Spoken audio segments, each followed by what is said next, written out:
Hello, my name is Lauren Smalley and welcome to the overview of my Great Gatsby reading unit that was made as a part of EDTC 527 at Azusa Pacific University. So first I want to start out with some introductory thoughts about this unit. The first is the consideration of multiple intelligences throughout the unit.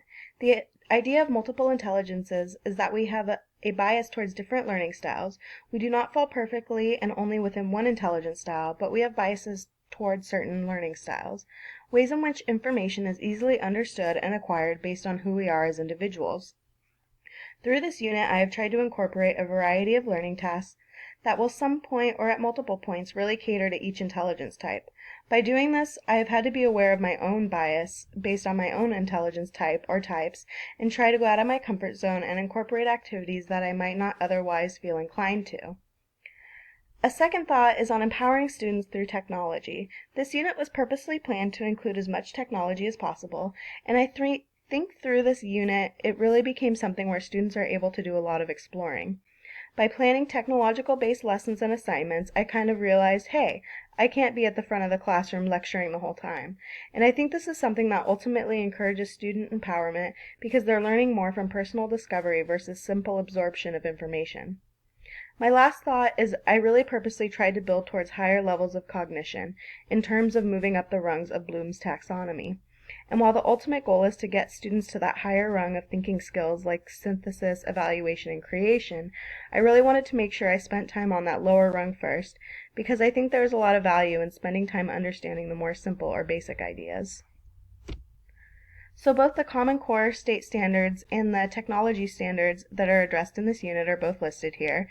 And if you would like to read each of these in detail, I would encourage you to pause the video so you can take a few moments to do so.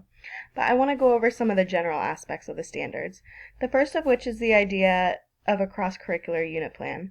Obviously it is a reading unit that would take place in an English language arts class, but I really want students to understand that works of literature do not exist in isolation. They are works of art that are created by someone who was influenced by their own culture and environment, just as we are influenced by our own environment. That being said, ideally this reading unit would take place around the time that students would be learning about the 1920s and the rise of early modern America in their history classes, which would help them get the most out of what they're learning in their history classes as well as what they're learning in the Great Gatsby reading unit. Another thing to note is that because so much technology is integrated into this lesson, the technology standards are really what become the vehicle for approaching the Common Core standards.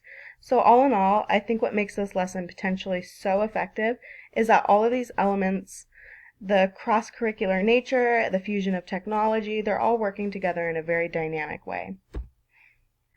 I already touched on the idea of multiple intelligences, but here are all 8 listed.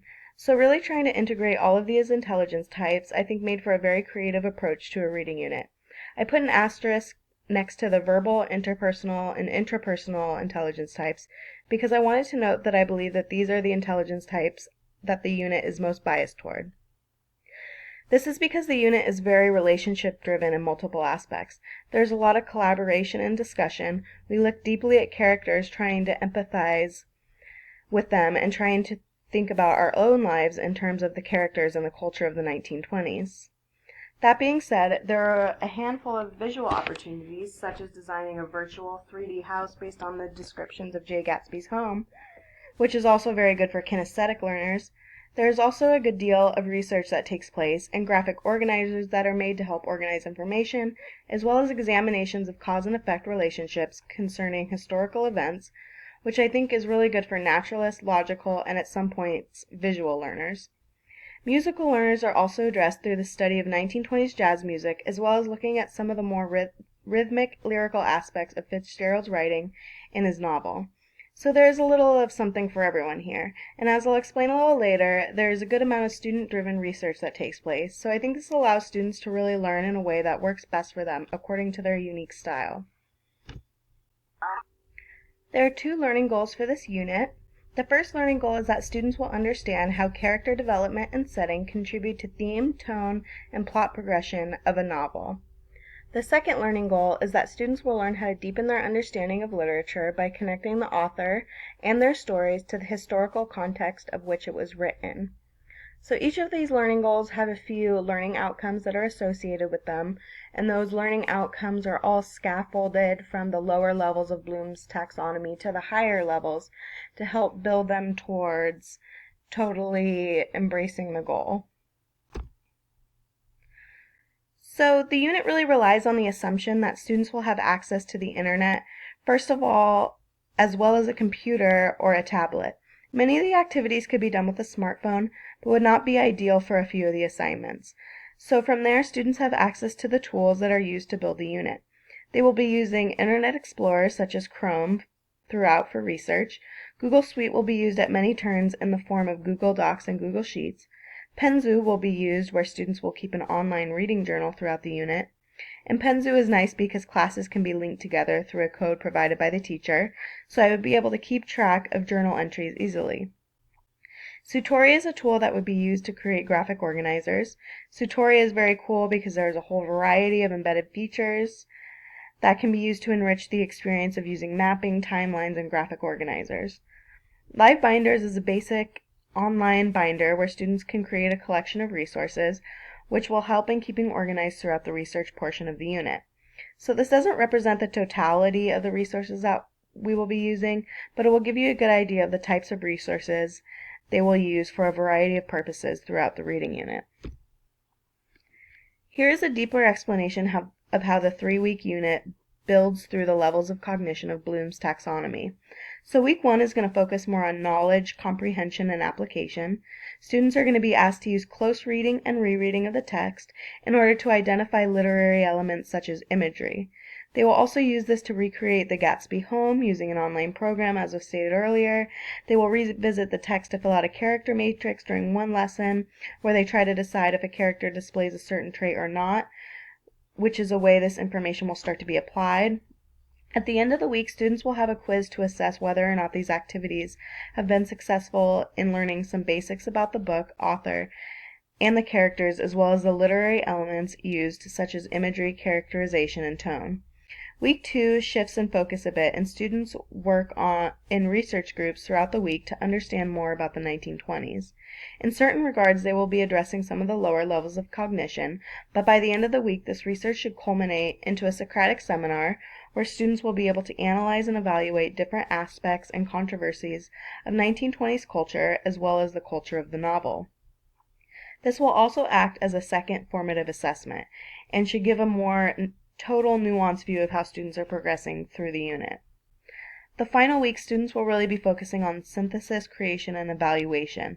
They will be working in groups to create learning centers for each character in the novel. They will be using inference to look beyond the novel to assume what might have happened to a character in the book based on what they know about the 1920s. And they will be synthesizing all of their learning in order to write a formal essay that will act as the summative assessment for this unit. So this is just a really quick list of the focus of each learning day throughout the unit. I color-coded the first, next, and last 5 days because each week has a different focus. Again, the first week is about close reading and rereading of the text. The next week is about student-driven research about the 1920s, and the final week is about synthesizing this information with a couple of creative projects as well as a final in-class essay.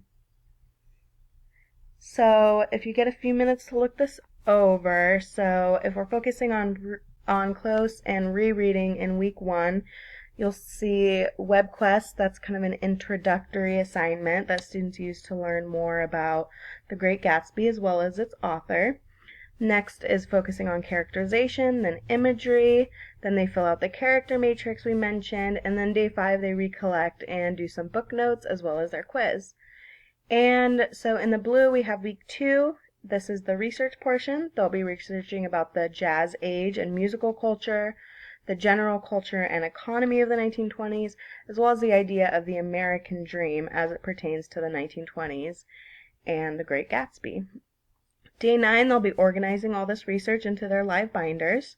And again, they'll be using all this information for their Socratic seminar the next day, which also acts as an assessment.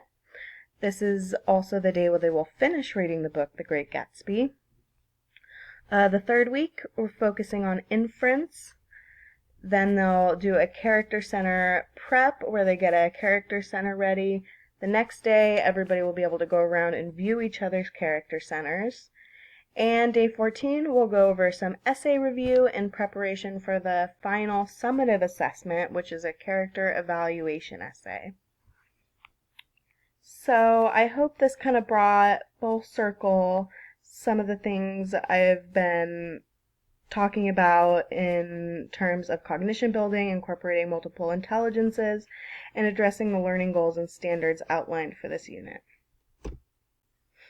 Again, my name is Lauren Smalley, and this has been an overview of my Great Gatsby reading unit. And I'll leave you with some compelling words from F. Scott Fitzgerald himself from The Great Gatsby.